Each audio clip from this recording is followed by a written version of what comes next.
All right, everybody, Cornwall, the Veteran Trainer, welcome back to the channel. Today's another edition of the Veteran Fitness Journey. Today's episode 7, another great story. I know this is gonna pull your heartstrings a little bit as well, like they usually do, but that's the point, all right? We got a captivating story. We're gonna be talking to this individual about their service, their self, and their sacrifice, throughout their military career, which is going to lead us into talking about how they found fitness and how fitness helped them to give them their lives back, all right? And most importantly, not just for themselves, but also for their families, okay? So hit the like, hit the share, leave a comment, enjoy this story, and I'll see you at the finish line, okay? My special guest today, Steve Reynolds. Cheers. All right, Steve, welcome to the show, man. Yeah, thanks for having me. Glad you're here, man. I'm very glad and happy that we finally able to get this together, man. Yeah, man. This is awesome. Gonna dive right into it, man. All right, perfect. We've been probably talking for the last hour or so, just kind of reminiscing on old times. Yeah, dude.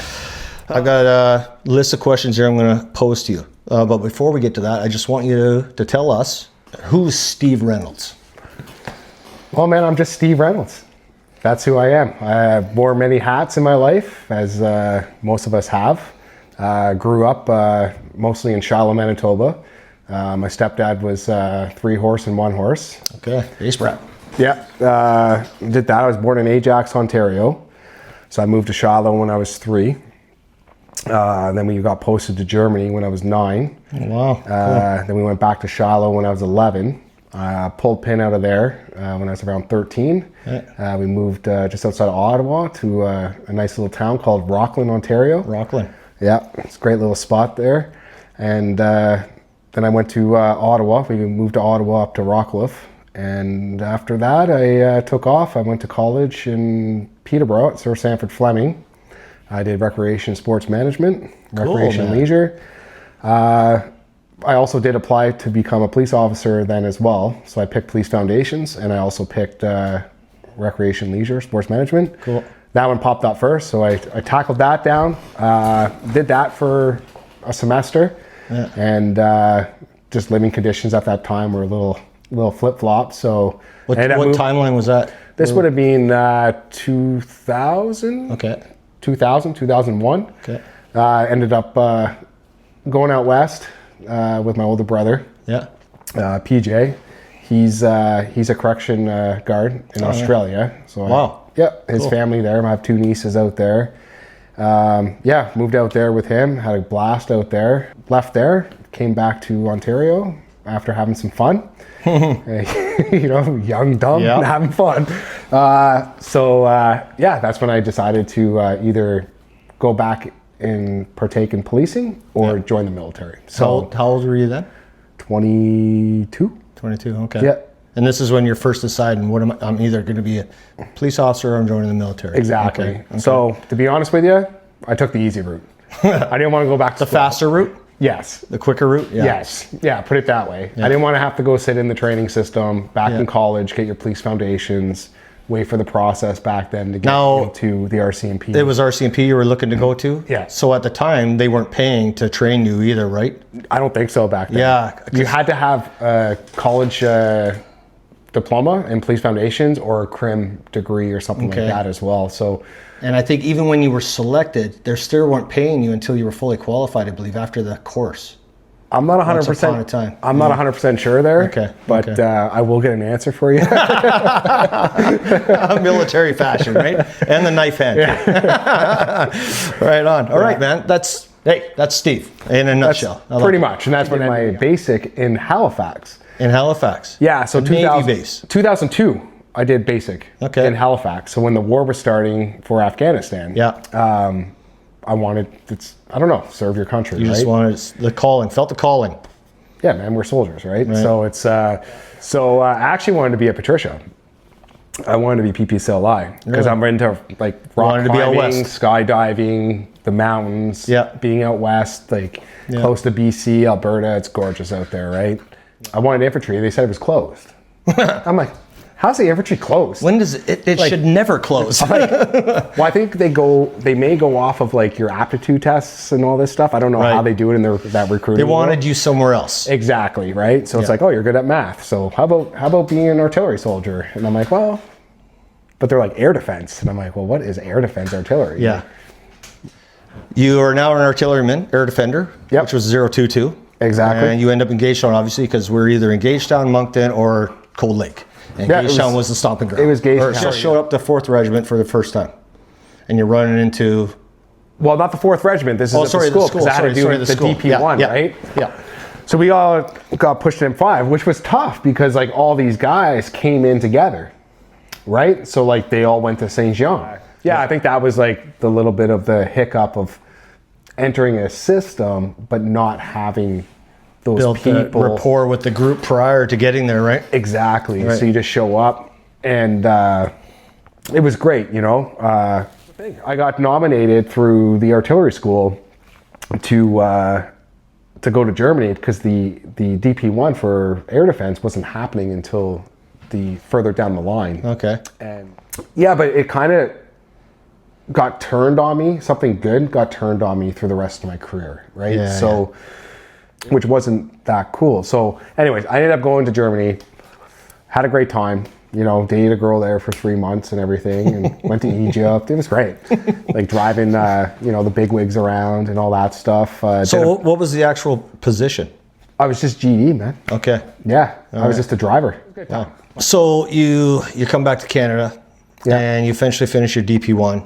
Yeah, went on the DP1, and then I got posted. Half the people went to the school. Half went to half W us Battery. Went to, W Battery, Whiskey Battery. Because they were still had an air defense cell in there. Yeah, and the other half of us went to the 4th. Okay. Which I wanted to go to the regiment because I'm deployable. Yeah. Right? It's the regiment. Yeah. I just felt a little bit more pride with that than, you know, I was really happy I went to the regiment and everything, and I'm not perfect. I made stupid decisions along my journey, right? We all did. But I always took accountability, right, to the best I could.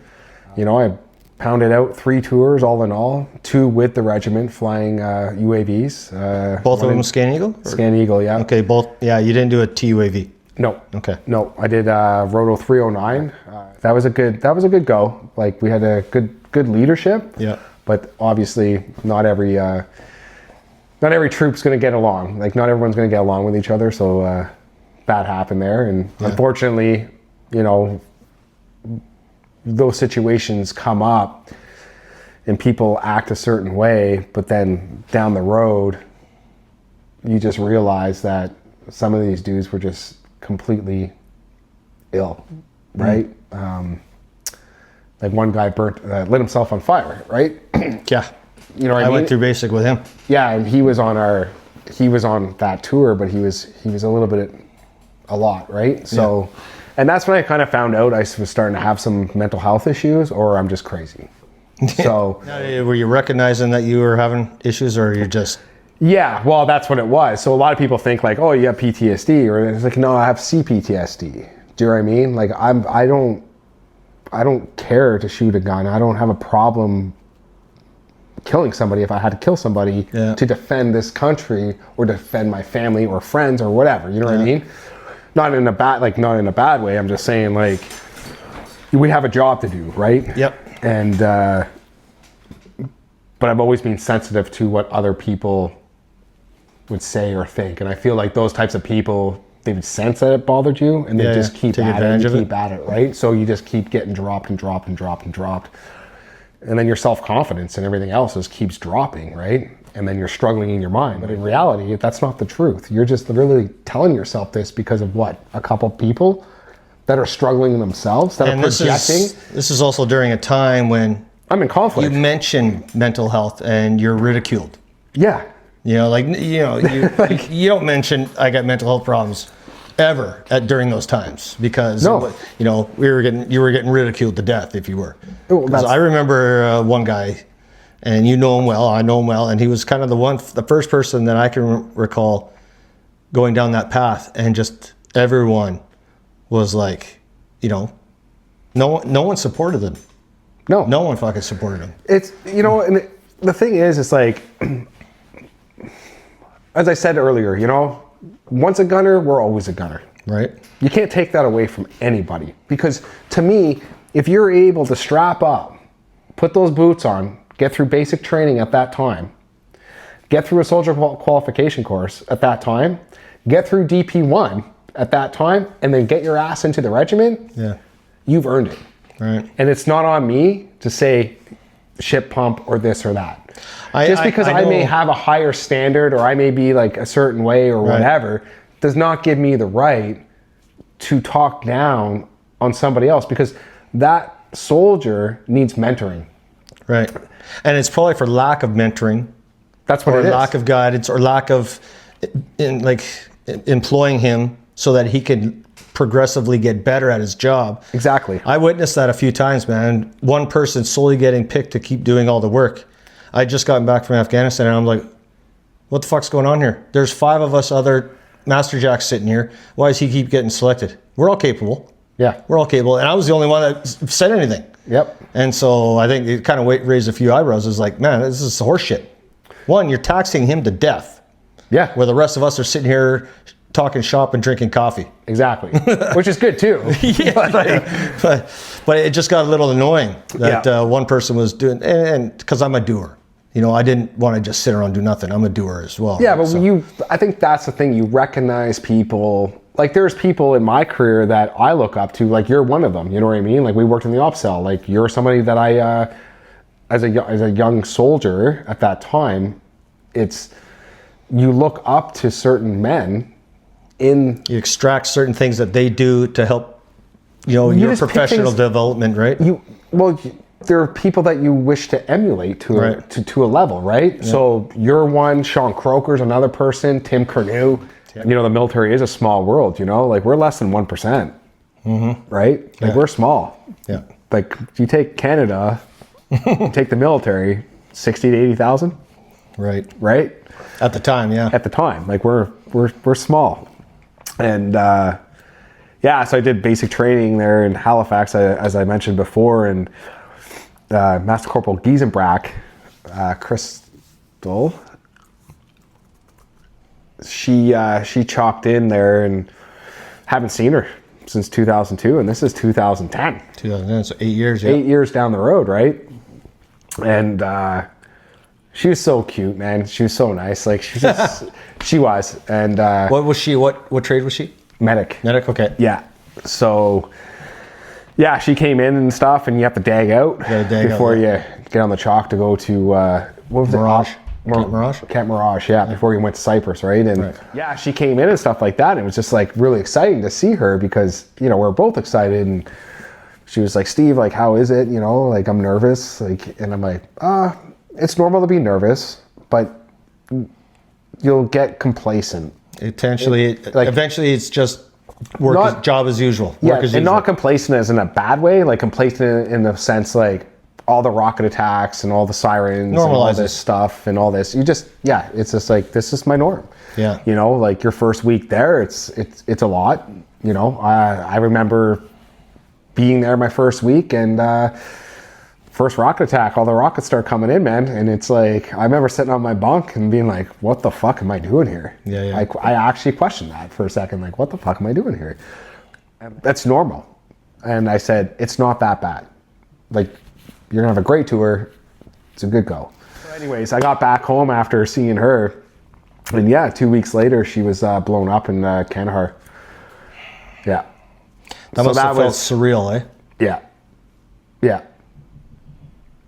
That's what I was trying to say. Like, sorry, you did basic training with her. Hadn't seen her in like 8-9 years. Yeah, you're running into her. First real big tour, like Germany. Sure, that was a swan. Yeah, I was over there drinking German beer and banging German girls. But like, now you're in a combat zone. You run into someone you hadn't seen in 8-9 years.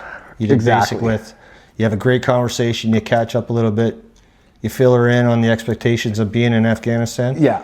Fucking 3 weeks later. 2 weeks later. Yeah. 2 weeks later. Wow.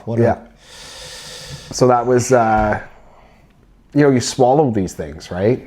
You don't think like... You push it down, yeah. You push it down and push it down and push it down. So Yeah, but it all comes up at some point, right? So, anyways, she was a sweetheart, amazing person. It was just gonna derail here for a second. I can recall, so I did one rip by vehicle out to the fob. The rest of them I did either Chinook or Blackhawk. Yeah. And so they're like, hey, you're a combat arms guy, you mind being rear door sentry? Sure. Hell yeah. No problem, right? And then about 10 minutes before departing, I was nervous as shit. But we get in the vehicle, we start to roll, calm as fuck. You're good to go. And I'm just sitting in the back of the vehicle. You know, there's a couple PSYOPs guys and fucking Royals in there, right? Yeah. I'm the rear guy on the door. I'm the expendable guy. Right? Well, you're the bird gunner, man. But I can remember rolling through Kandahar. Yeah. And the surreal part about it is people are waving on the side of the streets and stuff like that. And then people are throwing fucking rocks at us. Yeah. You know, like fucking hating us like the devil. Yeah. So that was really an eye opener for me, man. Yeah. And that's our job, right? Like we're there for a mission. You and put on the face when you walk through the door. yeah, Every morning.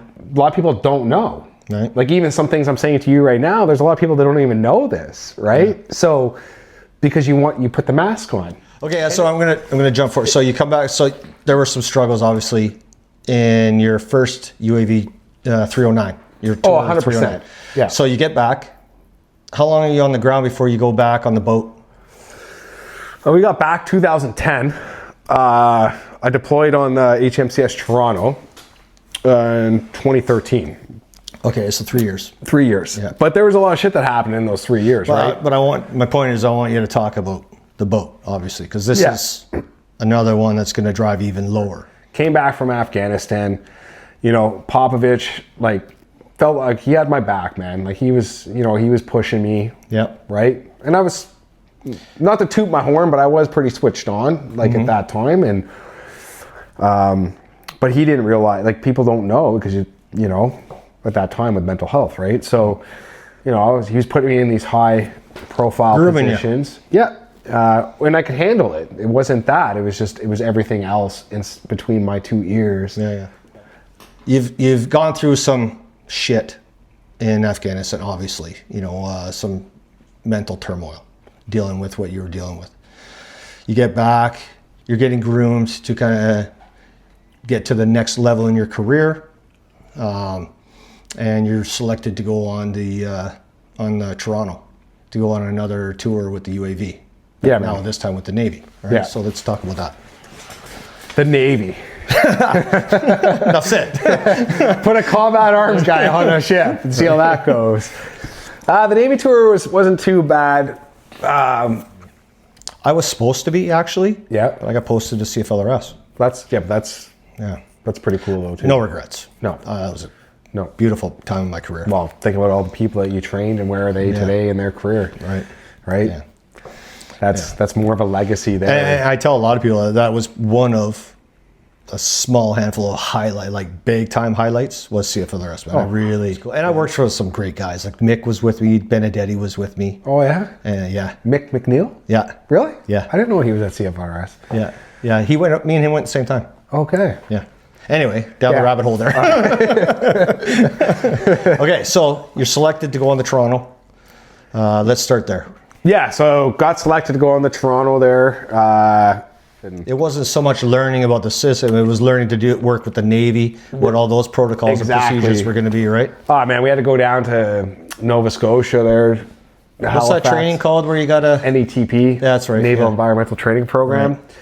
Like we're firefighters, man. Like we're like in bunker beer, like we're like running around. Everybody, right? Fires. Everybody. Well, the ship's company, you all have to be, you have to be trained in flood and fire, right? So all that gear's there for you. Who else is going to fight?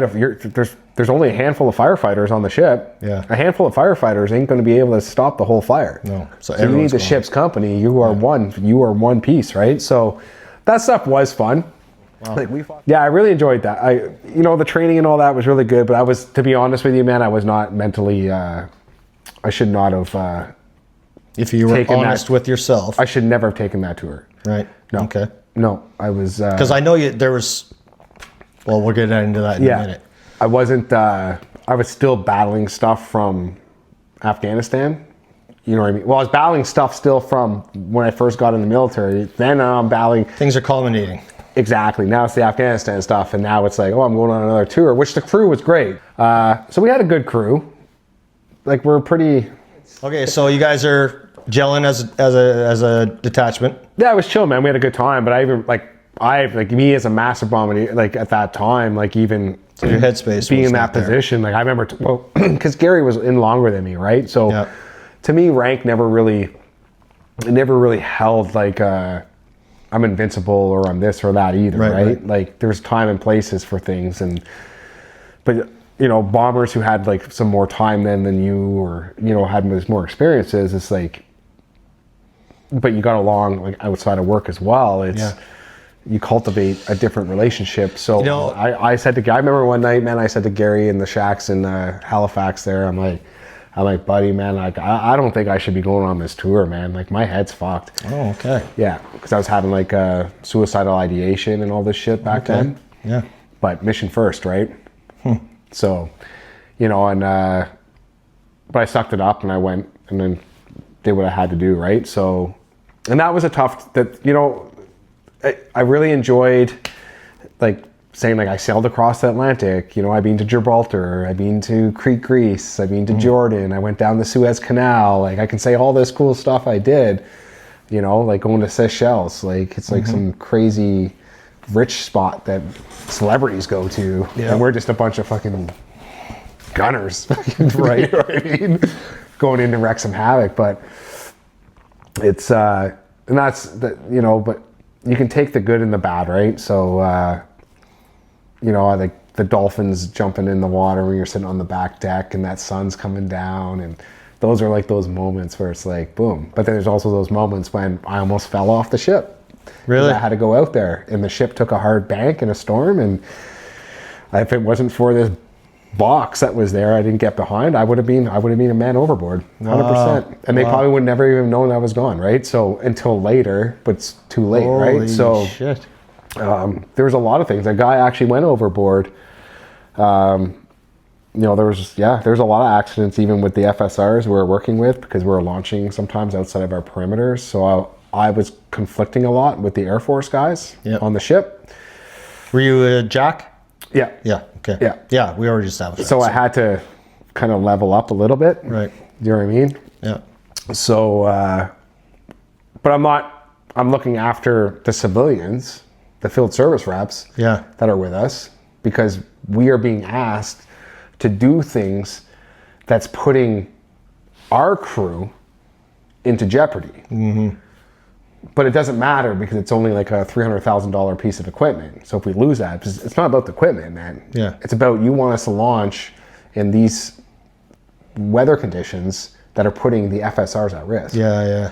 Cool, I get it. You don't want to launch the Sea King because the pilots could be at risk. Oh, your you want to throw a drone up. But you want to throw a drone up, yeah. and we lose that drone. Pushing. It's cool, we got a citation. The ship got a citation. We did crazy amount of drug busts. Like we did a lot of cool stuff. Yeah. But at what expense, right? Right. But mission first. And that's what it comes down to. Unfortunately, Louis Talavera, Bombardier Talavera, passed away on that tour too. He came in for HLTA RIP. That's what it was. He was replacing Fuller for a HLTA? Just for a couple of us while we go back for HLTA and come back, right? So yeah, it was... that came out of the blue, man. It did, man. No, it didn't. It kind of didn't, though, because he got there on the ship, and he was good for a little bit, but then... Because he was only there like 3 weeks, right? He was only he made just over a month, I'm pretty sure. Something like that, yeah. It was. He got like 31 days, because you need 30 days to get the medal, right? Yeah. So he came in there and all that, and Talavera was just a great kid. He was super nice guy, beautiful wife, young, like 3-4-year-old son. He was actually getting out. He was getting out. He was going to, eh? Yeah, he was going to move back to the GTA, and so and he was sleeping in, and I'm like, don't worry, man, I'll take your shift tonight. You know what I mean? Just chill, right? So that happened a couple times and all that, and then closing it up there, I worked an overnight shift there. I don't know, I think it was like 16 hours or whatever, 14, 16 hours, like Okay. operating FLIR and stuff overnight. And yeah, I went to bed and just got to sleep. Sergeant Hallett came down and he's like, Master Bombardier Reynolds, he's like, you got to get up. And I'm like, what do you mean? Like, Talaber's in the MER, he's getting medevaced off the ship. Fuck. And I'm like, what? Yeah. So I remember going up to... Did you see him before they helicoptered him off? Yeah. We went up to... we went into the MER there, and the medic there was like, yeah, he has to get medevaced off. Did they have an idea at that time, at that point? No, Still they didn't know. So they just knew it was something beyond their means, probably. Yeah, it was way beyond their means. They may have known, but they didn't really want to tell anything. Right. So I just remember Talavera there. And I had him like, he was holding up, you know what I mean? Like we were holding each other like this, and Gus was on the other side, and we're like walking him down the ship fucking hallway. I'm like, oh yeah, fucking got your medal, eh? You're getting off, playing the card and all this, and you know, you're joking giving him around. the gears. He's laughing, and you know, and yeah, man, he loaded up on this, got loaded up on the Sea King, and that was the last time I saw him. He flew off to Kenya. I'm pretty sure it was Kenya, Tanzania. He ended up coming back to Canada, and he ended up passing away like within like it was quick. It was a week or something. I think it was a couple weeks. Less than 3 weeks, I think it was, from the time he got medevaced off to when he passed away, unfortunately. Man. So when that happened, that was really hard. Really hard. Yeah. I remember just being at the unit. It hit the unit hard too, man, obviously, because well, it's 4th Air Defense is a small unit. It's the first death that the regiment's had. And someone deployed too. Yeah. Even though it was, you know what I mean? Like it's, yeah. So when it was actually official, I remember I had to brief the ship's company. Yeah. On the back deck. So imagine taking a ship's company. You're just a Master Bombardier. Right. Right? Like, no pressure. I'm back there. No pressure. Just let everybody know what happened to Tom. And man, I started talking and I just... You did, eh? I broke. And probably nobody moved or said a thing. They probably just... But I also felt like, you know what I mean? Like, it's kind of weak to cry and stuff. But you know what, man? I don't care. Yeah. That's a guy that you had a relationship with. He was a brother, you know. He was just a great kid too, man. A lot of stuff Way together. Too young. What was he, 25? 25, 27? Something like that, yeah. 28 maybe? Yeah, not old anyway. He was under 30. But and young family too. So yeah, that was tough. And then I had some stuff going on in my own personal life back home with my ex and all that stuff, and being away from your kids and you know all that other normal. How old were your kids when you were on the boat? I think Gracie was like 6 maybe. Oh wow. Okay, that's a young. So I think age. when I went to Afghanistan, she was 4. Okay, so 6 or 7. Right, 3 years later. She was under 8 because Nikki and I we split up when she was 8. Okay. So all this happened before then. But as you know, like ship tour, cool. Yeah, you're on the ship for 7 months, but you also did all this workup training. That was also another 6 months work up to that. Yeah. Exactly, right? Yeah. So every tour you do, you might as well just add another 6 to 12 months of training before you go, right? So, yeah, so coming back from the ship tour, everything just compounding from the minute you walk through those doors, you know. Well, adjusting back to home life is a fucking different beast, man. It is. And when you even just talking like this, because sometimes we get in our own heads and you pick little pieces, but even sitting here and starting from the bottom all the way up, it's just like, oh yeah, like, you know, it's just everything compounds and compounds and compounds and compounds and compounds and compounds, but we can only take so much, right? Yeah. And you think like you just look back to Afghanistan, like even the shithawks, right? Like how many lives did you take in Afghanistan? Do you even know? No. You don't know? I don't obviously indirectly. I'm not exactly sure. Right? Not exactly sure. I guarantee you, it's probably a dozen. I know we had we worked with several different entities. Yeah, 100%. And the only one that ever came back to us to tell us what the numbers were was Charlie 2-3. You know, Okay. the door kickers. Yeah. You know, those are the only guys that returned and said, "Hey, man, thanks for all your great intel. This is what the outcome was." Exactly. But other than that, we never got any official numbers. Well, you're doing Overwatch on a grape area. You have your Taliban running in. You had your friendly forces over here coming up on patrol, and you're up there. Now you're sending grids to the Tactical Operations Center, getting ISTAR on it. Now you're doing fire mission batteries, right? Okay, so you just got back from another tour, another loss, and now you're struggling with your relationship. Okay. Yeah, I was struggling with my relationship with Nikki. I was struggling with my relationship with everybody because I was struggling with the relationship with myself. Right? Because I've been dealing with all this trauma and all these things that have been happening, and we don't realize that when we're damaged like that, we're trying to escape. And when we're doing that, we're actually hurting other people in the process. Of course, right? Not seeing that we're doing those things. And that's where, for me, I can say like I abused alcohol at times, right? To cope with things. It's also, alcohol was always like a military tradition, right? Of course. And that's fine. There's some people that are alcoholics and there's some people that have abused it. I'm fortunate, like I've been through that journey, but like I don't identify as an alcoholic. I can have a beer and not, like all these things, right? But alcohol has definitely put a big stressor in my life when I'm not healthy, because it's easy. So was that to be like, I want to feel better, right? So were you using it like a crutch kind of thing? Oh, 100%. Yeah. 100%. So was it because of alcohol? Now, how do I say this? It wasn't alcohol that drove your relationship apart. No, what drove our relationship apart is just, we weren't compatible together. We weren't compatible. Just grew apart?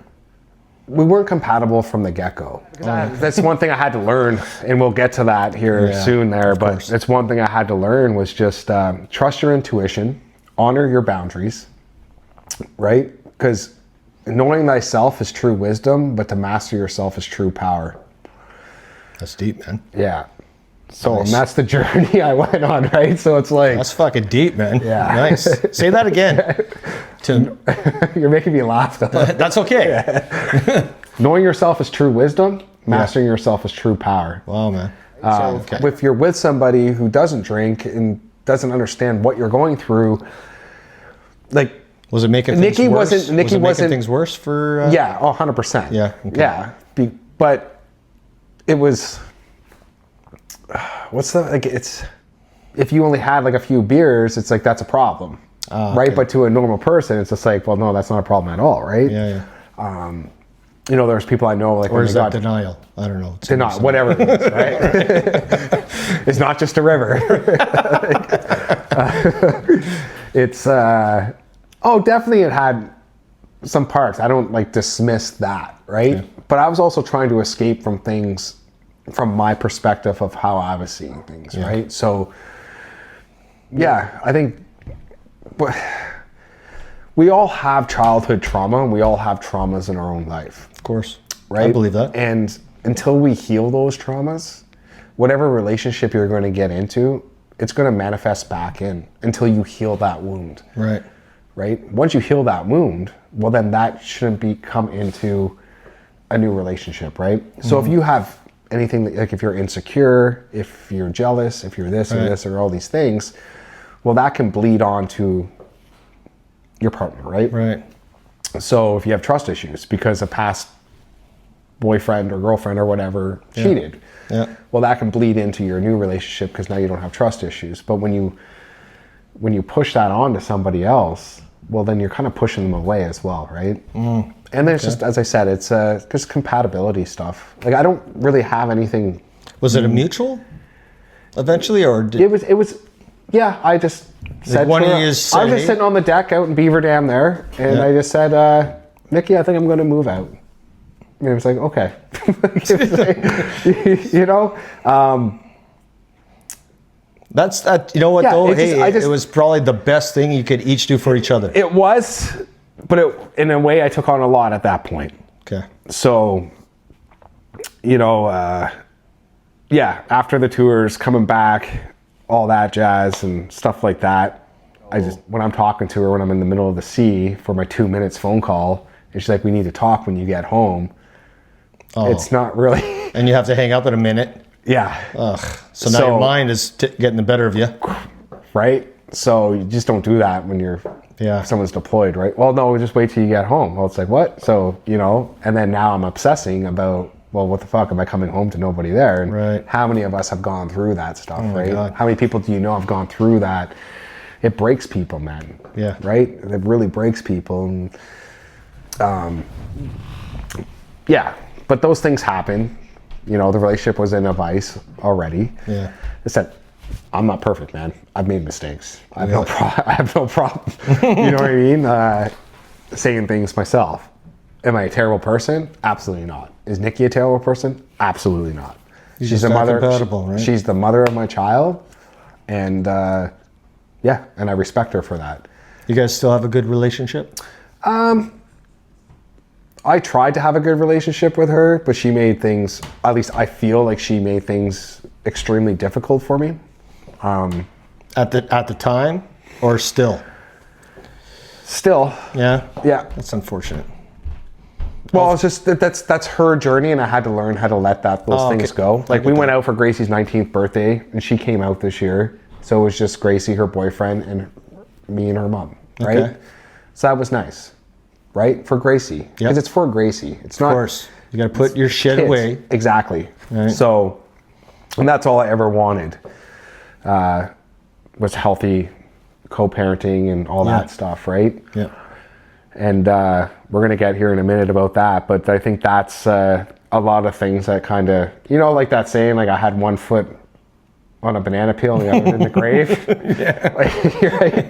That was at the point. So when I got to that point, you know, when 2014, after the ship tour and all this stuff is happening, that's pretty much what I was feeling like, right? Like I had one foot in the grave, the other on a banana peel, and Either step is here we shit. fucking go. Like we're going down, right? Right. After all that stuff and the buildup of everything, you know, like my chain of command was really pushing for me as well. Yeah. Right? Simultaneously, this is happening at work. Exactly. So keep moving. Yeah. This guy's going, you know. Yeah, I remember. You know, we can look back, and one of my big regrets is like I should have just got my sergeants. You know, I should have just done that before I got out. But it was never meant to be. I'm a fucking Master Bombardier. You know what I mean? That's the hardest, coolest fucking rank there is in the Canadian Armed Forces. I don't care who you are, man. You know, Master Bombardier. Right. Like, fuck yeah. Fuck yeah. You know, like, yeah. No, So I get that. yeah, I like get it. Master Bombardier, fucking Noel, like Warrant Noel, Master Bombardier, you know? Yeah. Yeah. So, anyways, I'm kind of going off there, but yeah. So I knew I was having some mental health issues. You know. So is that the straw that broke the camel's back? Him telling you this is what you're going to do for the next 2 years? It was just everything leading up to that, and then this. And then just boom. Because me as a soldier, it's for me to be in those positions, I have to know I get the that ins, completely. the outs, the fine details. I need to know everything. Do not tell me I don't need to know. I need to be the SME. I'm the subject matter expert. They come to me when they need help. Right. You are one pawn, one piece of your Spec. unit, Yeah. right?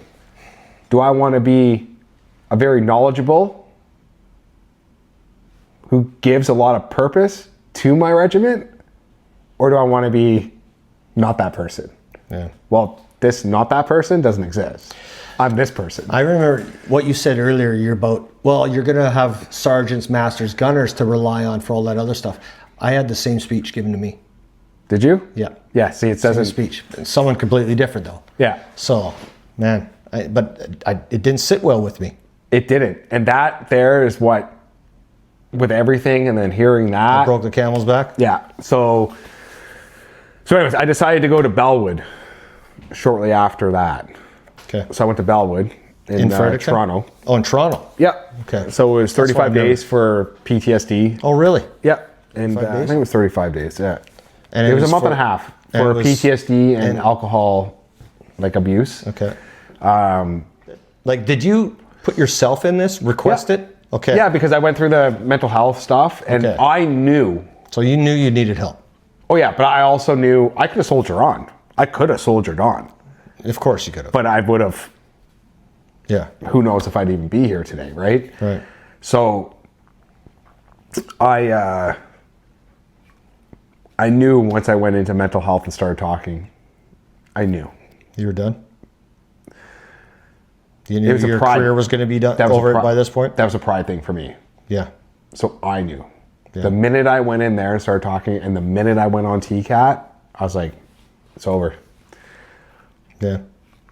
It's over. I think because of the stigma, everything else, and some people would never even have known, but I knew, right? So I got diagnosed 3 years before I released, and I told nobody anything. I didn't even tell my mother, and the only reason my mother found out, I did an interview with Veteran Affairs. They were doing a project for Remembrance Day, and I was on the Invictus team. So it was 2018. So a year later. Yeah.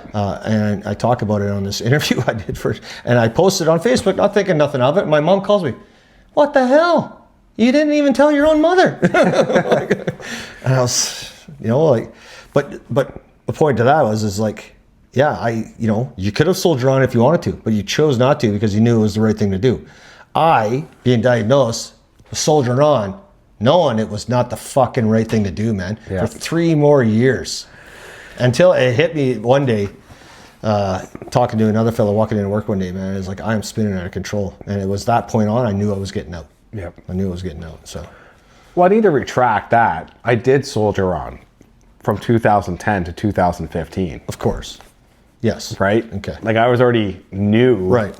But there was no way. But at this point... Did you know, like, did you go, shit, I know there's things wrong with me, or were there's fear. Okay. Right? Yeah. But you're not really processing that there's something wrong with me. It's I was like, there's something wrong, man. I remember talking to Gary, like, in the shacks. Like, I said to Gary, like, I remember he was on his bed on the shacks in Halifax there, and I was like, man, I don't know, bro. Like, I'm pretty fucked up, man. Because of, like, I was having fucked up thoughts, right? And, no, I knew that. But it's that soldier on aspect and keep pushing and pushing and pushing and pushing. Yeah. So I did do that, but I got to the point where I just couldn't push anymore. It was time. I just needed a break. I didn't want to get released. I just needed a fucking break. Just give me a fucking break. Yeah. That's all I needed. And in the military, there's no such thing. No, I just needed... That's what summer leave block leave is for. Yeah. So, I went to Bellwood, all that stuff, finished that, talking with them. There were some pretty rough people in there coming in. Did you find they asked me if I wanted to go out and help there. Like, they... After? Yeah, to be a counselor and stuff like that. They didn't think I was an alcoholic because I don't have those signs like of... You're not alcoholic dependent? Yes. But I definitely abused alcohol, but I don't have that...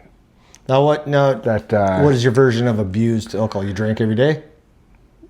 It could be you could be binge drinking. You could not drink from Monday to Thursday, but Friday hits and you can drink and fucking fire for effect. Yeah, like that's you're abusing alcohol. Yeah. I'm not saying you're an alcoholic, but that's, you know what I mean? And then you can have a couple beers every day. Right. Right? Is that an alcoholic or not an alcoholic? Yeah. Right? So everyone's got their own definition of it, right? Exactly. So people can look at that to what they want. To me, a definition of an alcoholic is that your life has become so unmanageable that everything's just crumbling around you. And you can't do anything without it. And you cannot, you wake up, you need it. You do this, you need it. So this is like severity cases. And, you know, there's a lot of different talks about, you know, alcoholism, drug addicts and all this stuff, especially today, like how they think alcoholism is a disease and all this other stuff, where it's kind of like, well, maybe it is, I don't know. You know what I mean? So people are on their own journey. I went through my time and it got worse. But yeah, I think it's trauma. Trauma is the root cause. And I would never say to anybody like, oh, you're doing better, go have a beer. Right? Because some people can never have a beer ever again in their life. The minute they have one drink, that's it. Right. They're right back.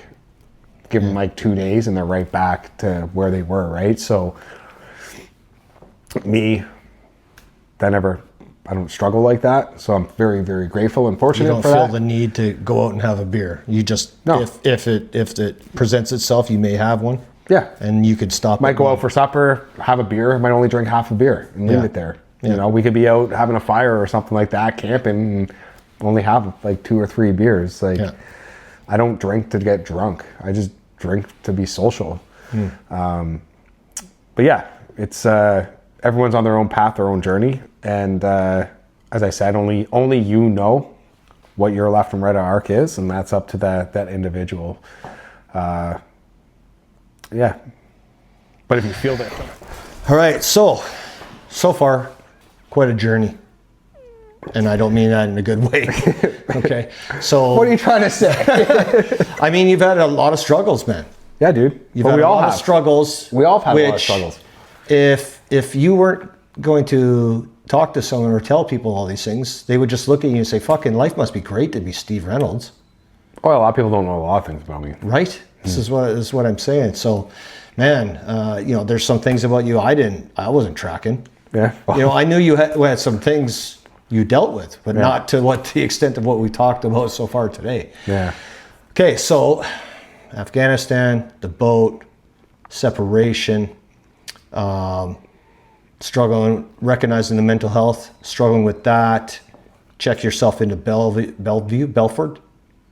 Yeah. And now this is around the time you're going to release from the military? Yeah. Okay, so we'll start there. Yeah, so at this point, like 2015, you know what I mean? Just feelings of unworthiness, not good enough, a failure, right? Guilt, shame, all these feelings, because now I know I'm getting released, right? So it's I know that pill, man. it's a process. Well, a lot of us know that feeling. I'm not like you know it, I know it. Most people who've been released like that would know, right? So okay, before you get into it, did you submit a VR, or was someone along the line saying, no, you're getting medically released? Like, how did it all come to fruition? by seeing my nurse practitioner, Okay. on base. She was a sweetheart. Okay. She was amazing. I think her husband was RCR, so she really was able to. So she knew. Yeah, yeah. And she's a nurse practitioner too, right? So she's just one step down from being a full-on doctor. So there was a process for you to get to a point where. Yeah, so I connected with her, then I connected with like the addictions counselor at 42 Health Services, connecting with the social worker, the psychologist, psychiatrist. Through all this time, were you not showing up to work anymore at this point? I was on, because they put me on, well, you know what they do, right? They throw you on all these medications. So right there, I wasn't allowed to have a weapon. I wasn't allowed to do this. I wasn't allowed to do... How many medications were you on? 8. Holy fuck. Yeah. 8? Yeah. Probably like antidepressants, anxiety meds. It was fucking, honestly, man. Antipsychotics, all that. I'm not going to lie to you. I don't lie really anyways there, but like... most of the medication that they even put me on, like even Afghanistan... like, because I went to go see if I can get on some medication. Yeah. because my anxiety, that's what it was. It was my anxiety. It was so fucking strong. Yeah. And that was happening. And then it was just like driving into work, and I just like look at a fucking tree and I'd be like, what would happen if I just like Jesus went like Christ, this? Like this random fucking thought. 8 meds, man. So I went in and they put me on medication. It got worse. Because they start upping the dosages as well. It got worse. All the suicidal, everything just kept fucking going and going and going. And it's supposed to be, there's probably supposed to be antipsychotics there to... Well, they were trying to like find the right one that would like, you know what I mean? Like level you out to a good level. And they said, man, the military doctors and the medics and the nurses and all those people, for me, were amazing. Okay. Right? Good. Because they're trying to navigate, because they have a job to do too, right? Right. Like we go to battle school to kill people. That's our job. You're being learned to do that. They're going to school to learn how to save you. Yeah. Right? And they're good at their job, just as how you're good at your job, right? And they do the best they can. And they do have a lot of people that probably do go through there that try to manipulate the system. I'll say it. I'll put it out there. Okay. Like MIR commandos and stuff like this, right? So for me, like having like a nothing file to like all of a sudden, it's just like, what? Ugh. So when she said like, yeah, you're going to be on TCAT, and then she's like, we're going to put you on PCAT. And I was like, yeah. So, and that's when I was like, send me over to JPSU then, because I don't want to show my face at the regiment. You know, because you have that. So the unit did approve for you to, because I know it takes a CO's approval, right? Like, because he's got to lose a PY. Yeah, they sent me over to JPSU. Right away? Yeah, pretty much. It wasn't that much. Who was the CO at the time? Because that's fucking amazing. Man, I'm telling you, like, everyone was solid. Like, that's good. Like, our chain of command at the regiment at that time, solid. 2015? Yeah.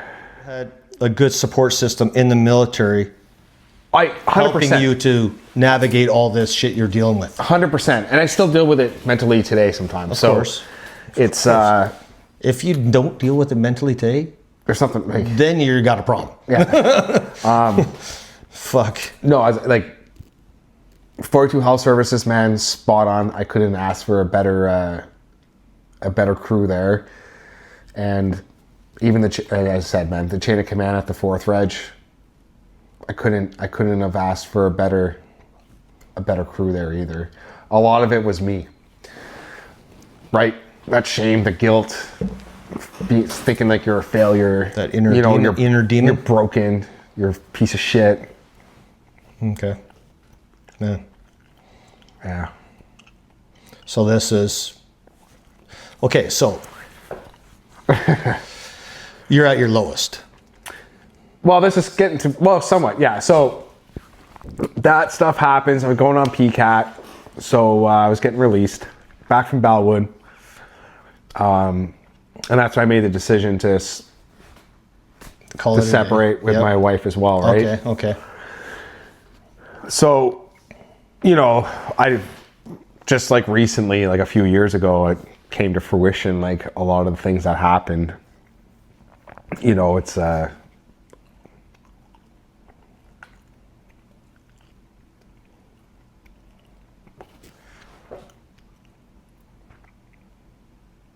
like you're losing a job you love, losing your family, lost my house, lost half my pension, lost your identity, lost my identity.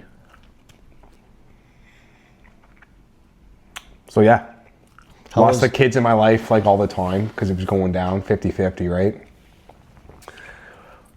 You know, that's a lot of loss for one person to take at once, you know? Some people look at it like, oh, you're going to be retired and all this. It's just like, no, it's not like that, man. No. You know, yeah. And then it was just like, fuck, man. After me getting released there, like that's when you hit the wall. Yeah, like if you thought me hitting the wall, like all this other stuff, that's fine.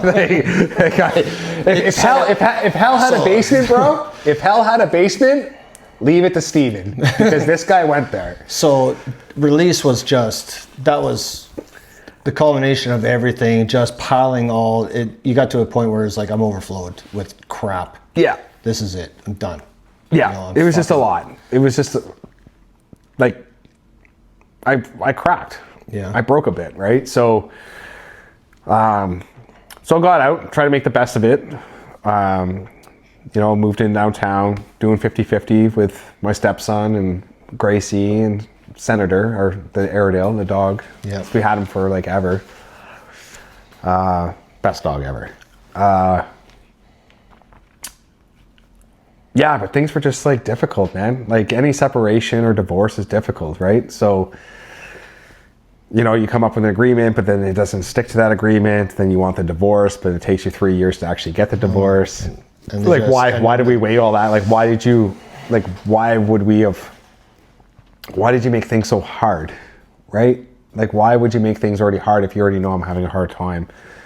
So that's where I see like the lack of empathy or compassion, you know what I mean? Or holding on to too many resentments. Now, were you trying to be as 100%. Play nice as much as possible? 100%. As I said, man, I'd take Cole, to every other week. Cole was like my kid. I raised him from 1 to 13, right? So, I remember one time, because when I got released there, like, we don't get paid for a few months, right? So I had no money. So you went a few months? So, man, I was lucky, man. When I got out, 3 weeks, first payment rolled in. I was a few months. So it was, right? Because I know they would tell you, have a nest egg. Yeah, for a few months. Yeah. Okay. So yeah, but anyways. That's stressful. It was stressful. Fucking hands down, probably the most stressful thing about the release was the financial component. Yep. Holy shit, man. Yep. Freaked out. So anyways, it took like 3 years to get the divorce. Meanwhile, I'm going through that, but then I'm going through an abusive relationship as well. So, mentally and physically? Yeah, man, I was punched in the face, kicked in the face. But that's nothing. Like, I can take a hit by anybody. Like, I'm not a pussy, you know what I mean? It's not the point. You're getting the shit beat out of you by someone you're supposed to love. Yeah, well, that's not one, I'll tell you right there, that's not love. No, so the minute someone even touches you, like, puts their hand on you, slaps you in the face, anything, that's it. That relationship is over. Right. Because if you let that slide once, it's going to happen again. It's going to get worse. Right. And it's just going to get worse and worse and worse and worse, right? So, unfortunately, with my situation on that side of the house, that's what really put me into hell. Yeah. Yeah. That was the creme de la creme. So, I'm a giver. You know what I mean? And one thing I learned is that if you are a giver, you need to learn boundaries, because the takers don't have any. Because they don't have boundaries. You're right. Yeah. Right? They'll just keep taking and taking and taking until you're sucked dry, man, until you're soulless. And that's what I felt like by 2018. I was so fucked up. It took a lot for me to heal from that. After my release and dating that massage therapist who completely dismantled me as a human being, I felt like I didn't even have a soul, man. I didn't have an identity. I felt like the Walking Dead. Wow. And I was brought up to make it look like I was this crazy veteran with PTSD or doing drugs or this or that. But I only did drugs once. But I looked like a fucking crackhead by the time that relationship was done, because my cortisol level was so high from the stress. My body was literally eating itself, man. I can remember seeing glimpses of you on Facebook, and I was like, Steve does not look healthy. No, man. I was completely gone. And you beyond the not looking healthy, you just looked rough too. I was gone. Yeah. I was gone. I wasn't Steve. No. No. Not at all. Eh? No, I was gone, It's man. crazy to think that. And you know what the funny thing is, man? This person actually looked at me and said, I'm so powerful. She looked at me and said that. When you were at your lowest. Because she broke me to that place. Jesus Christ, it's like she had a mission? She did. The family had a mission. What the fuck? So I was still friends with all them on Facebook. I think it was January, like end of January. Every single one of them, boom, defriended me. All at the same time. It was like, boom. And like, as I said, I'm not ashamed of that, and I'm never going to change my heart or my kindness. I am working on my trust a lot still, which can come into conflict at times, meeting new people. How could it not? Because my trust with women, I don't think women are bad. I don't think anything like that. I don't think they're all crazy. I don't think that. It's just what happened to me didn't just end at this person. It went into the community because I chose to speak up about what happened. Okay. Then I got crucified for doing that. How so? Were they well known in the community? I'm Yeah, assuming? like I was shunned. Oh, wow. Right? Wow. Like, that's how I felt. Like, I spoke up about something, but then now was part of it because you're a man? And oh, most likely. Well, they're all like super feminist, like crazy. Yeah. Jesus. Like, you know what I mean? It's just like, no, abuse is abuse. Yeah. And to me, it's like, if you support an abusive person, well, then you're no different than that abuser. Jesus, eh? Right? Because with narcissists, they create flying monkeys. So they create an image of you, how I looked, and then that's all people know. So people that she knew that ended up meeting me didn't know me how you knew me. Right? They only knew, right? The torn down, broken version of you. But here's the thing, though. She was never more powerful than me. God put me through that anguish and that suffering to make me to the man that I am today. Jesus. Which is someone not to fuck with, because I know my spirit. And I'm one powerful motherfucker, man. So you've obviously been able to... Thank God you were able to dig yourself out of that, man. 2%. Wow. 2%. I'm a fucking... every day, man, I'm like, thank you, man. Yeah? Fuck yeah. I'm going to do a quick recap because there's a lot there for the listeners and the watchers. I want them to understand fully about what it was that you went through and the sequence of how it happened. Okay, so you join the military, basic training, no problems, whatnot. You move on, but you're changing trades.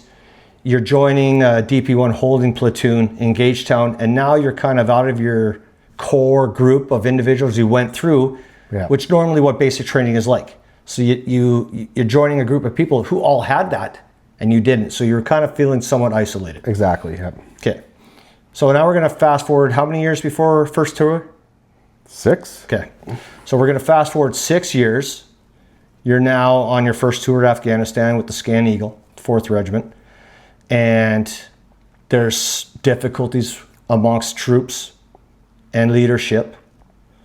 One of the guys attempts suicide twice, and probably would have succeeded if it wasn't for a good Samaritan to help him. Yeah. Okay. Now we're going to fast forward again to your second tour. You're going on a boat tour. How many more years? 3 years? It was a couple of years after, yeah. Okay. So now you're going on a boat tour with the Scan Eagle again. Pirate hunting and all that good jazz. But you guys end up losing Talavera. Yeah. As he was covering off one of the guys for their HLTA. Okay. One part I forgot. You're ripping out of Afghanistan. You run into a colleague you hadn't seen in 8 years or since basic. Yeah. She's killed in an IED 2 weeks after the fact. Okay. Yeah. Then the boat tour.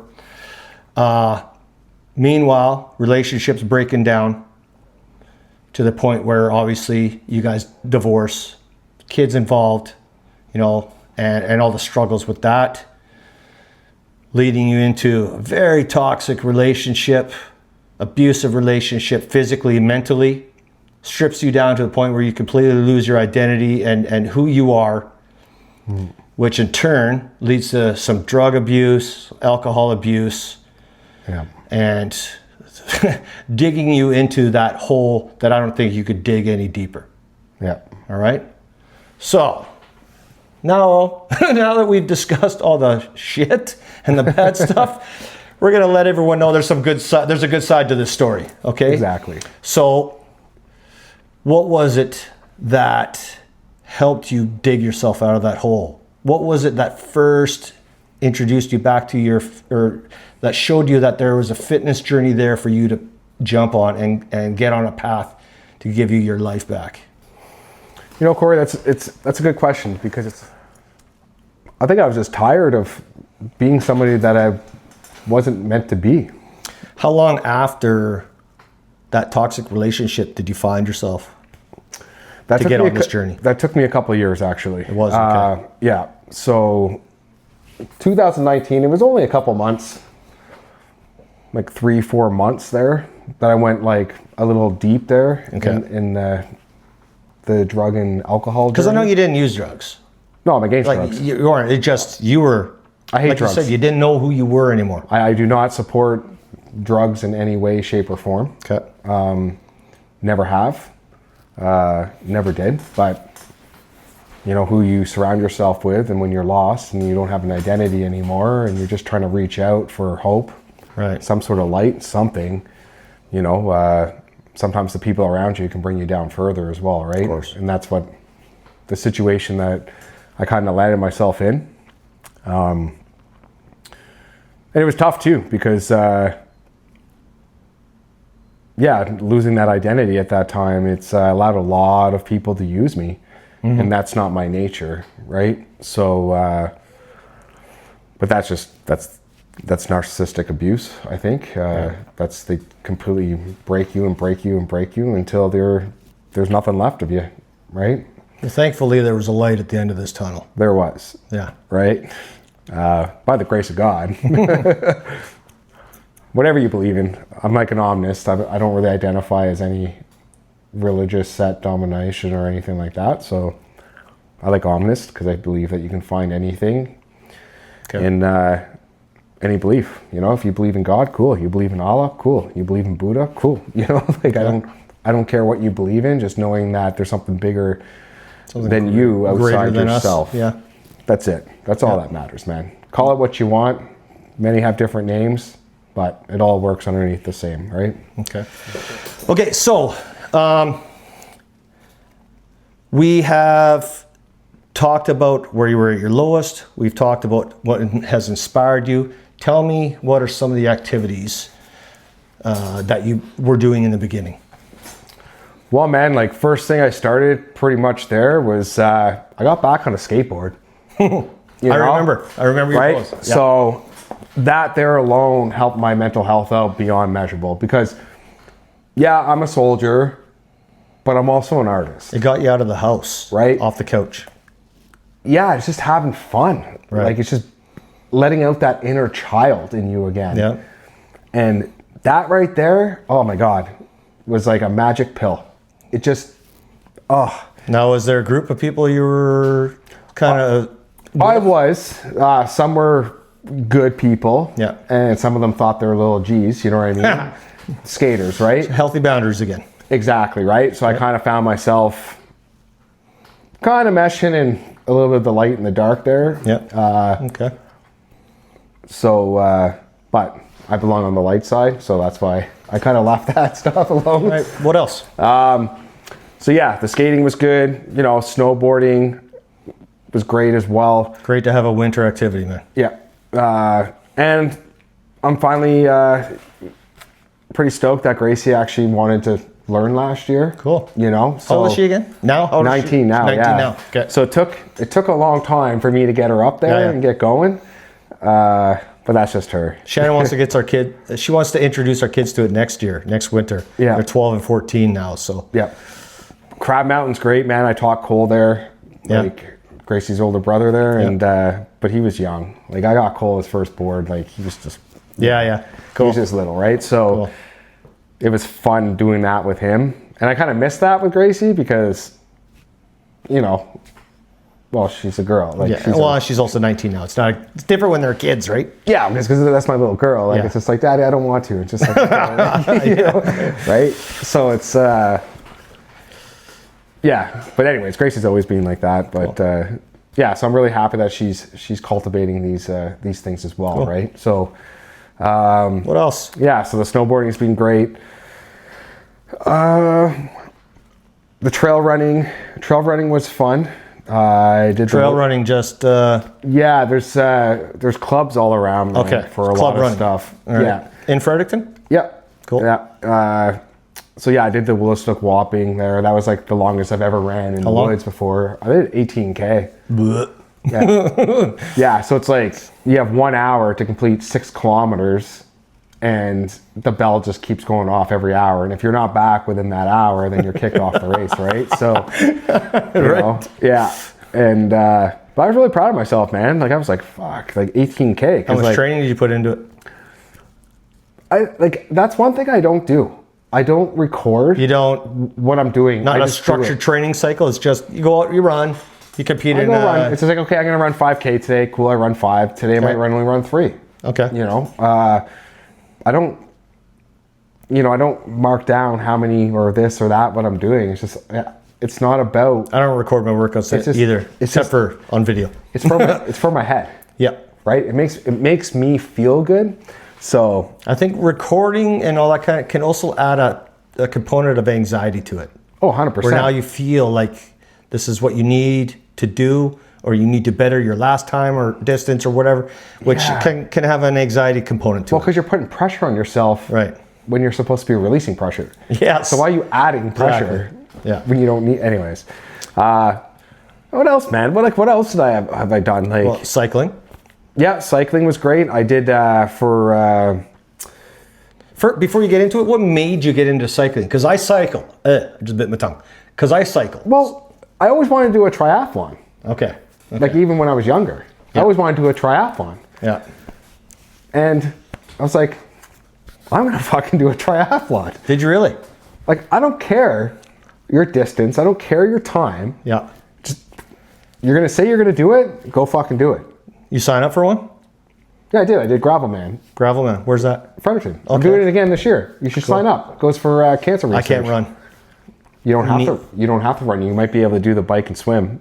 Oh, okay. And you only run one loop. I'm only doing the super sprint. Like I broke my back, bro. Like, you know. So I have to watch what I'm doing too, because my head and the way I am. Same as me. I can push way past. Yeah, too much intestinal fortitude. Yeah. So I'll put my body through absolute turmoil. Yeah. Knowing. You got a goal to reach. Exactly. Right? Exactly. If I see that finish line, that's it. It doesn't matter what it is. I don't care what it is. So still cycling? Yep. Actually, I'm looking at getting a new. I want to get. Someone in Normuckdale is actually selling a Raleigh. Yeah. Okay. 2.0 carbon. It's only like $500, but I don't really know much about them. I've been doing some research there, so. Take it into Well, I want to get a gravel bike. Just for all round, because I still like to hit the trails. Right. Yeah. And it'll be good for the road as well, right? So.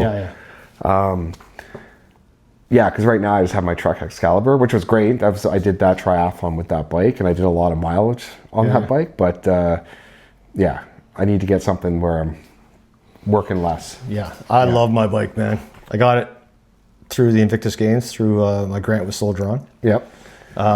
Even though I had to pay a lot more extra because they didn't cover the whole thing, but still, I got my bike. It's got my fucking. It even has my name on it. Oh shit! Right? Custom paint job. You know, so I'll never get rid of the that. artillery crest.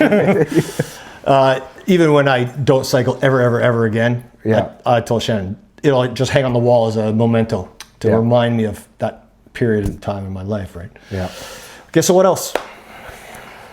Oh man, I'm kind of jumping around a little bit all over the map here. You mentioned the gym. Yeah, so let's just I'm just gonna restart. I'm just gonna go right from the beginning again here. So no, we're doing great, man. We're listing the activity. You're listing the activities. Okay. I don't need a time frame of it. Just want to know what you're doing. Just what you're doing, right? So you told me you're lifting weights. What gym are you going to? The Y. Okay. The YMCA. Yeah. But I go to base. I go to the base too. Sometimes. How do you feel going to the base gym? And what time of day do you go when you do go? Well, I've been out for 10 years now, so I go like after 9 o'clock. You can't go there. No, you can't go until 9. after 9. Yeah. Right? So, because I've gone personally at like 6 o'clock in the evening. Yeah. And it was like, shit, this is great. Nobody's here. Yeah. 20 minutes later, it was jam-packed. Yeah. Jam-packed. And I felt it. Yeah. I was like, okay. Maybe I'll come at a different time. Because daughter was at volleyball, so I was like, I got an hour and a half to kill. Run over to the gym. It was a little much for me. Because I'm so used to this, right? Yeah. Well, it's your environment, what you get used to, right? Right. And I have all the control here. Exactly. Well, that's a you thing. Yes. Control, that's right? one of my demons. Yeah. Okay, so you go to the base gym, and no problems being on base, going to the base gym? Way more. Like I've been out like coming up 10 years, right? Okay. Like this April, I've been out for 10 years. So it's not like... 10 years, well. Yeah. Like time flies. Especially like that shit show I went through there. Yeah. But okay, so several activities. Awesome, man. And what a way to climb yourself out of that hole. Yep. Well, literally I climbed myself out of that hole because I actually got into full-on rock climbing. Okay, so that's cueing my next question. Okay. How has your journey evolved? Well, from running the marathons, doing a triathlon,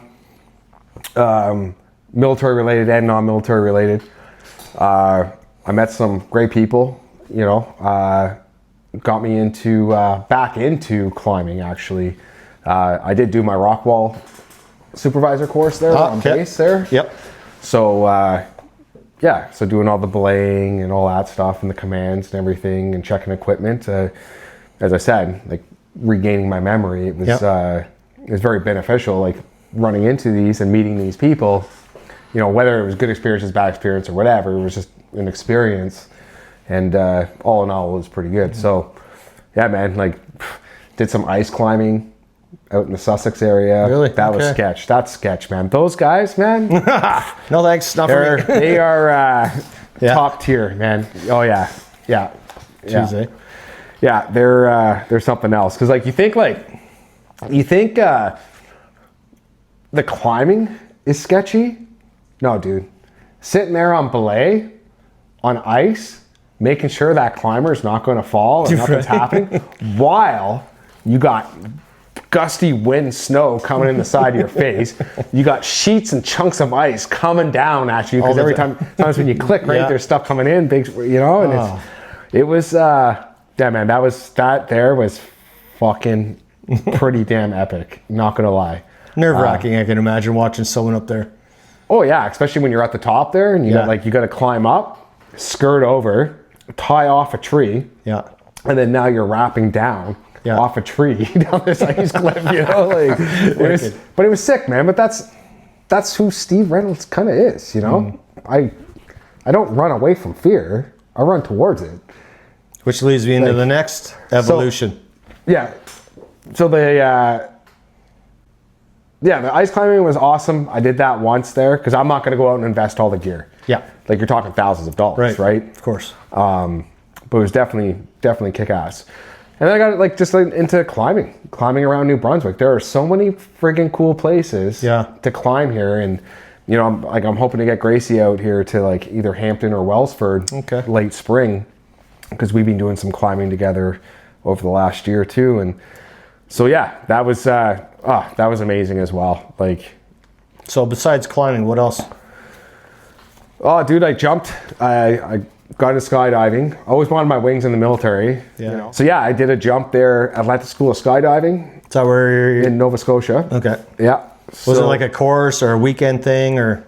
Well, I had to go down a couple times because it was kind of just breaking into the startup seasons. Okay. So the airfield had to be dry. There's a lot of things. So I went down once there. Wasn't able to jump that time. Yeah. But I had a really good overview of what's going on. Okay. Check out the plane, all your precautions, everything. Cool. Right. And I ended up going back down a week later or something like that. Well, actually, I think I climbed. This was kind of cool. I actually climbed in St. John. So it's like a gorge. So you had to like, the only way in was you're rappelling into it. Okay, cool. So the only way out It's climbing out. is climbing out. Yeah.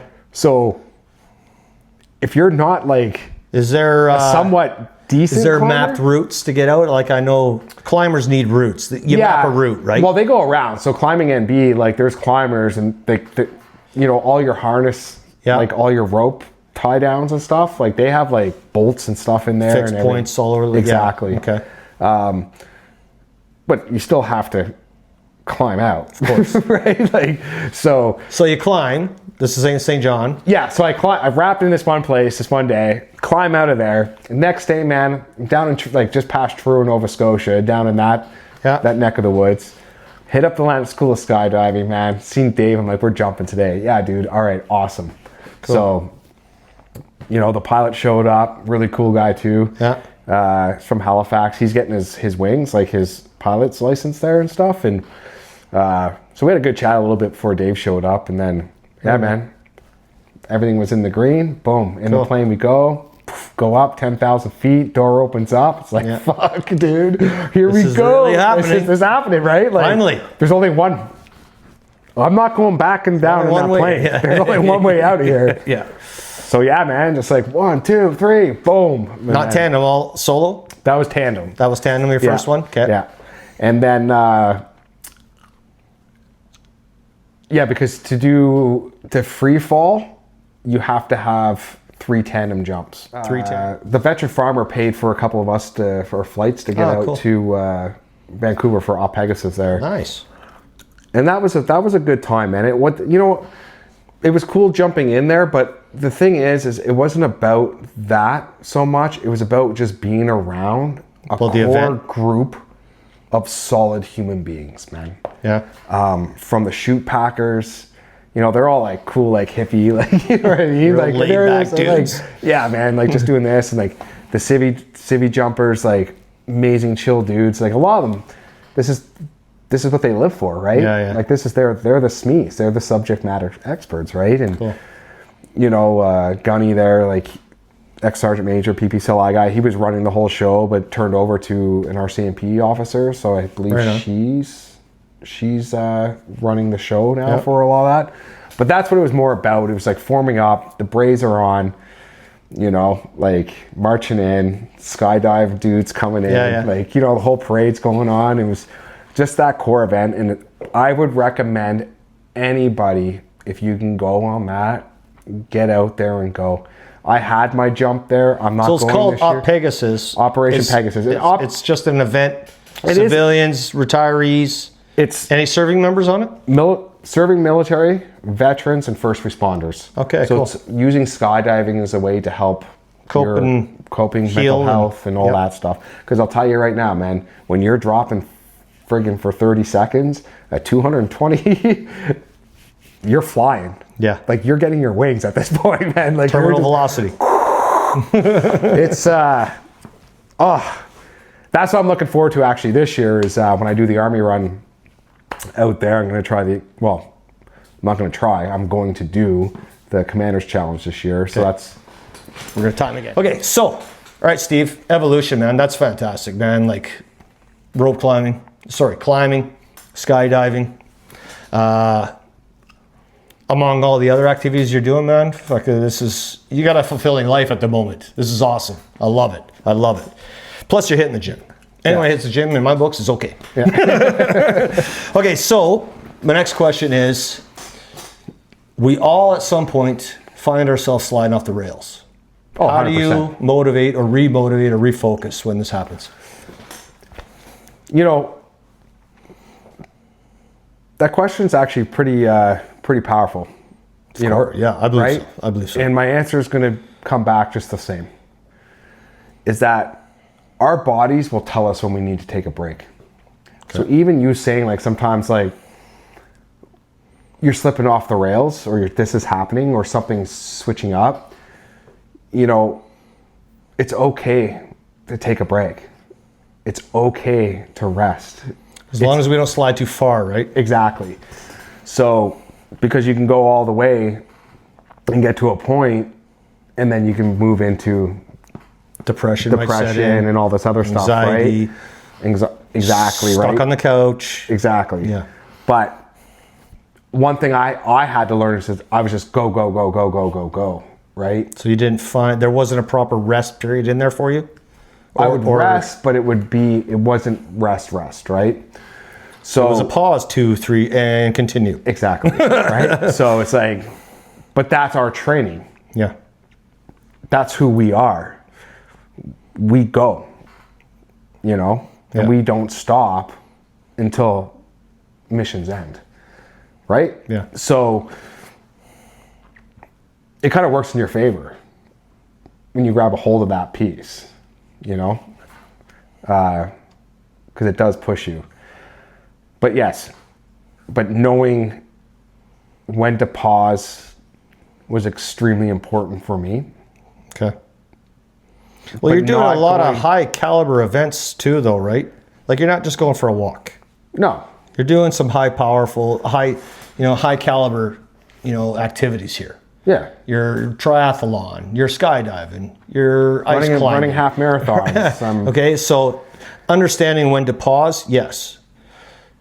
Is there someone you look to help refocus, remotivate, get back on the horse? Your kids are always going to be, I think, your main, of course, right? Yes. So they deserve their dad.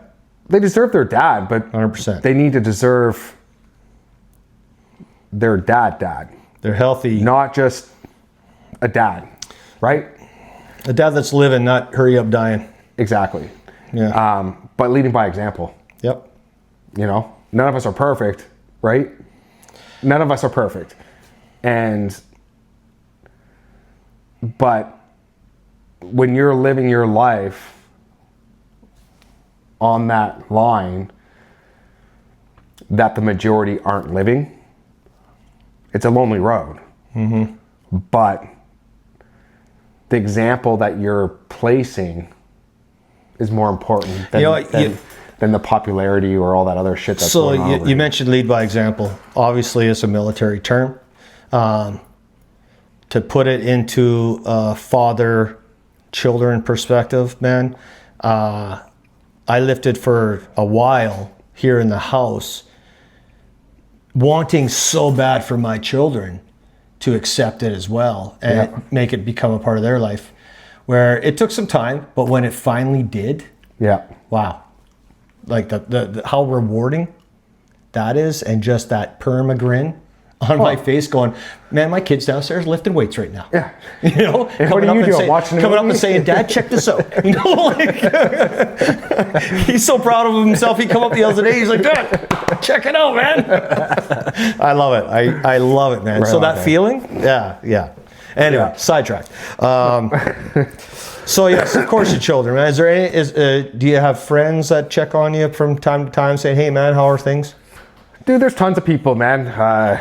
We get together. I do the polar dips and all that stuff. Great little community there as well. So you have your pocket of groups from each one of these activities you're doing. Yeah, and you just get together, and we all kind of just help each other out. We all, support system.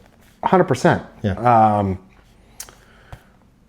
But I also help out with the operational stress injury service support. So I'm a volunteer there. What are you doing there? You just help run the group, all that stuff. Is it just a social, just sit down and talk to each other? It's just a social area, a safe space that's locked in with solid veterans that just want to talk about their week, what's been going on, what's bothering them. But we try to keep things light against any vac too much stuff shop talk. Yeah, more keep it. Okay. In the lines and stuff, and yeah, it's really good. It's a really good program. I wish that more people would take part of that. Well, okay, say it again, because I'm going to tag it in the bottom of this afterwards. It's the OSIS. Okay. So the Operational Stress Injury Service Support. Service support, I knew there was a whole bunch of S's there. Yeah, it's kind of in conjunction with Soldier On, actually, because Soldier On's in the same building for the one here. Yes, sorry, Jesus. So your wife actually works upstairs. Okay, now I know what you're talking about, man. Yeah. And I was like, why does this sound familiar? Yeah. Duh. Yeah. Shannon's going to be upset with me now. Yeah. So that's, there's pretty much an office right across Canada. Yes. there's back briefs, every year. That's on base. I was thinking something completely different when you first mentioned it. So yeah of course. And like those types of places, you hear other stories and other people, what they're going through or what they have gone through, and that's the whole point of that group therapy. Yeah. Is that you have peers who've been through the same stuff. I actually was. I joined an OSIS group. It was a cycling group. Okay. Glen Park was running it. Yes.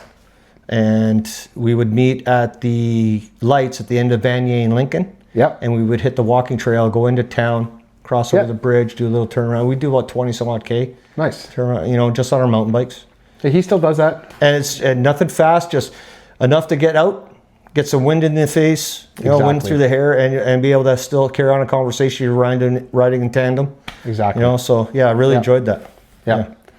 Yeah, they do a lot of good stuff there. So, all right, so we're moving on now.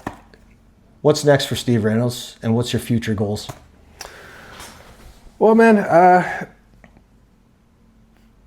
I went from like ground zero and shot up like a fucking jet, man, So I'm at this point where I'm honestly just a simple man.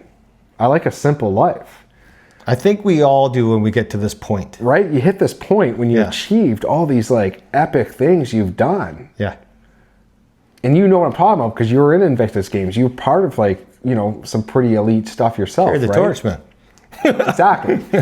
Yeah. So I can feel the same, when you've done these elite or whatever, just things that most people just don't do. Or things you never even imagined that maybe you would have accomplished. Yeah. Right? Yeah. Exactly. Yeah, I get that. But it's not going to stop. No, of course not. It's just, now it's rejigging that's going to fit for me moving forward. Right? Okay. So every single race I did and anything I did, it wasn't just for me. There was a cause behind it. Okay. Right? So when I go do the Army run, it might cost me $200 to go do, and then add on my gas and everything else to get there, and Yep. that's about a $500 race for me, right? Yeah. But it's what's going into that to help out. Where does that money go? Well, it goes to Soldier On and other places, right? To help out that. Same with the Navy bike ride. So those are two upcoming events you're going to be doing? Yeah, I am. Yeah, June This and year? September. Yeah, this year. Cool. June 6th, Halifax Navy bike ride. September 20th. Already registered for both? Already registered, locked in. Right on. Yeah. I'm going to do a jump just outside of Ottawa there when I'm down there for the Army run. So I'll do another jump there. I really want to get my ACOP license. So that's like where you can jump solo like all the time. Okay. So you can just jump. Don't need a babysitter. No, you can just go and, that's $4,500. Ooh. Yeah. So want to kind of like focus on Gracie there with her post-secondary before I start dropping that type of money on. Yeah. On like a weekend worth of fun, right? Okay. You can get a really nice bike for $4,500 too. Yes, you can. Right? So, these are the things that you come up to the challenges because everything costs money, right? Of course. So, but anyways, that's what's happening in Ottawa this year. Okay, so jumping into the Capitol and hitting my shoes on the pavement, and I'm running and doing a cycling 21.1 plus 5K. Yeah. And the Navy bike ride, how long is that? I don't think that's that long. I think it's only like 30K or something like that. So an hour, essentially. If that, yeah. Yeah. Yeah. That's an average. I just registered for it. I didn't see any different like distances or anything. But when I get there, I'll figure that out. Because I know they have like the Admiral Challenge and stuff. I think that's 100K. Yeah, okay. That's all in Halifax there. Before you carry on, I love how you're all over the map. Yeah, it's just you're not just focused on your little tiny community. You've got your community of stuff going on here. You got stuff going on in Ottawa. You got stuff going on in Nova Scotia. You got stuff going on down in Halifax and Truro, and St. John, or you're all over the place, and I like that. You're not confining yourself to a geographical area to carry on with the rest of your retirement life. No. You know, you're putting yourself out there. You've been out to Vancouver, you know, and stuff like that. So Yeah. really cool. I like that a lot, man. Wow, you've earned to live, man. Like, you know, we've earned the right to live. Yeah. But live some with people won't purpose. though, man. Some people confine themselves to their tiny little spot in the world and not venture out, right? So If they're comfortable and happy doing what they're doing, that's your journey, man. It's not That's mine, true. right? So that's I okay. know. All right. You got something else to add there? Well, just on that little bit of stuff there, I think more for this year for me, it's you know, saying the Navy bike ride, the Army run in Ottawa. I'm gonna do the half marathon on PEI again for the Mental Health Association. Cool. But a couple of the biggest things that I'm really looking forward to is doing the Father's Day run finally this year. Gracie's doing it there With you? Yeah, Cool. So I wanted to do it a couple of years ago. We were supposed to do it last year together, but she had to work. Is that one here in Fredericton? Yeah, it's Fredericton, right down by Queen's Park. Is it a 5, 10 and a half or It's 5 and 10. 5 and 10? So we'll do the 5. You know what I mean? Yeah. Right? It's Father's Day. It's a run. I'm really looking forward to that one. That's probably going to be my best race this year, my funnest race, just because I'm doing it with my daughter, obviously. I think you just inspired me. I think I'm going to kick my kids in the butt too. Yeah. So that's with the UNB track and field team. So the proceeds go and help their program unit out and program out and stuff like that. So, and it's something healthy to do with your kids on Father's Day, right? My son joined the track and field. I think I saw Shannon post something. Cross country team last fall. I think Shannon posted. Yeah. Yeah. And he's not a great runner by any stretch, but he did it, man. He went out there and did it. And I was like, wow, he's doing it. But that's just what it's by about. putting himself out there, right? That's it. Yeah.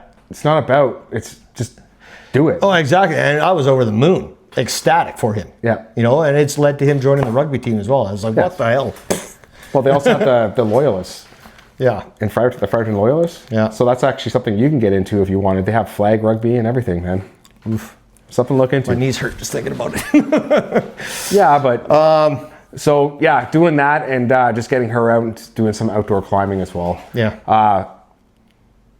But after this year, I'm just gonna move into like civilian kind of races, I think. Okay. Right? Like the Army run, I've been doing it the last few years, the Navy bike ride.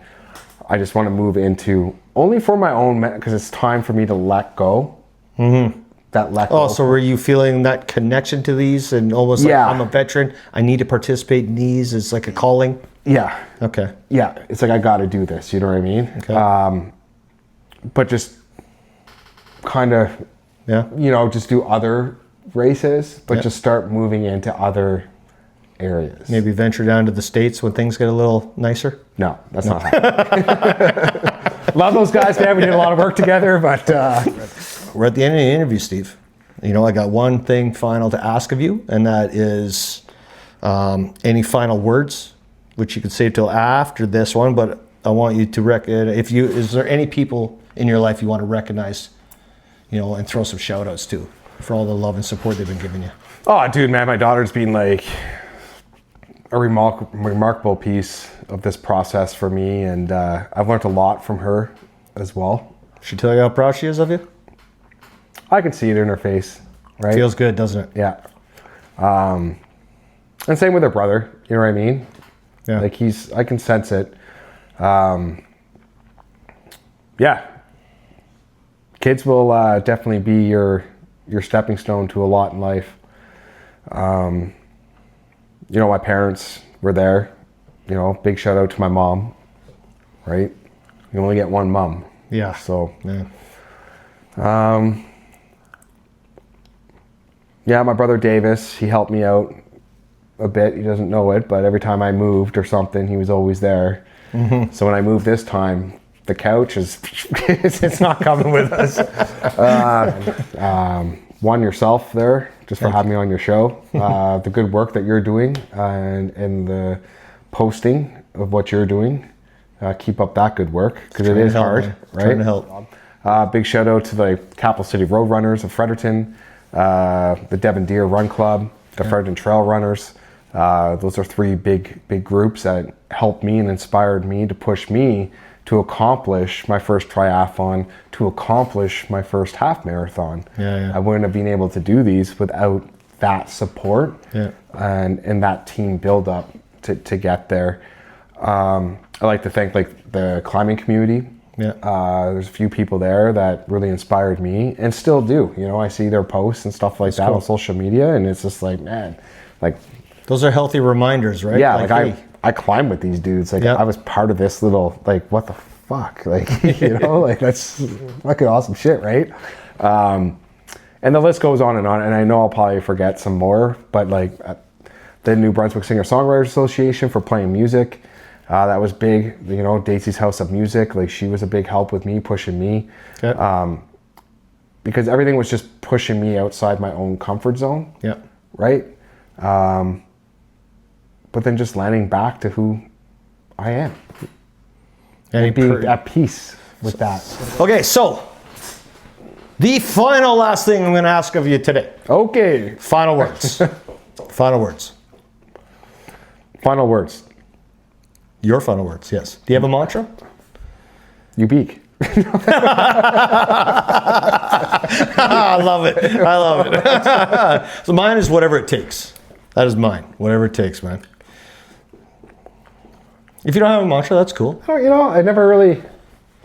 You got something, you got a quote that drives you? There's so many, man. Like, there's so many. You know, a couple off the top of your head? Like rise and grind. Rise and grind, okay. Eyes up, wings out. Eyes up, wings out. That's a jump one, isn't it? Yeah, I think so. I have another one I just started gripping onto, and that was surrender to the grind. That's a good one, too. I don't know if I don't... That's cool. I don't know. I don't know if I really have a mantra. It's just get her done. Okay. Like, so, get her done. Final words. Final words. Thanks for having me out here on your show. Thanks for coming, man. Thanks for coming. Pups have been great. Lots of love. Yeah, thanks to your wife for allowing you to do this in her home as well. You're right. I thank her every day. Right? You know, but you're bringing good people here, so that's right. I think the stories, they're good, man. And I just, if your story hits someone here, you know, and gets them motivated and helps them to turn themselves around, man, mission accomplished. Yeah, everybody's, you know, even with that, right? Like, everybody's going through something. Yeah. And some people are just able to hide it, mask it, and live a life that you don't know nothing about. Yeah. And that's like one of the biggest things I've learned, even towards empathy and compassion, I guess, is that just be fucking kind, because everybody's struggling with something, and what people do to others is only a reflection of who they are. It has nothing to do with you. Man, you hit the one thing you just said there. Everyone's dealing with something. When I went to my first team meeting with the Invictus Games out in Esquimalt, and I sat around in that room, in that auditorium, and I looked around and I was like, shit, everyone here is dealing with shit. Yeah. Physical, mental, both, something. Yeah. Everybody here. Yeah. And it just made me kind of settle in. Well, even us as veterans. Yeah. Right? That's that group. But this might blow your mind, but there's a lot of other people in other communities that are struggling with just as much things. Like, right. You know, every person that crosses your path is either a lesson or a blessing. Ooh, deep. So never, ever, ever think because you met somebody, it was a waste. Because everything's your teacher. Every conversation, every energy exchange that you have with somebody, there's always something there to take away from it, whether it was positive or negative. The choice is yours. So, wow, that's deep, man. Yeah. I like it.